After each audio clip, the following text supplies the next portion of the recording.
নমস্কার, আমি সুমন মুখার্জি। আমি এখন একটি স্বরচিত কবিতা আবৃত্তি করে শোনাচ্ছি। কবিতার নাম যদি এমন হতো। নীল মদের গ্লাসে একটা বুদবুদের মতো, অথবা ঘাসের উপর পড়ে থাকা এক ফোঁটা শিশির যেমন, তেমনি তোমার মুখের শুভ্র চাদরে ছায়া ফেলে যায় গোলাপি অভিমান। নীল আকাশের নিচে দাঁড়িয়ে থাকা তাল গাছটার মতোই আমি একাকী, নিঃসঙ্গ। তুমি এখনো আমার প্রতীক্ষারত, নাকি তুমি এখনো অভিমানে কাতর?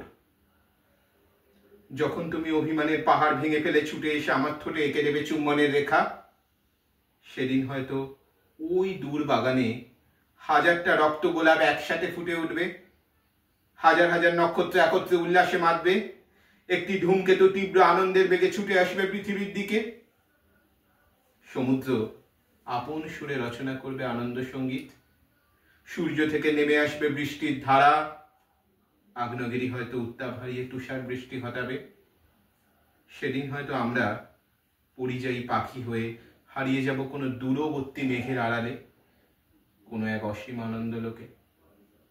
ধন্যবাদ।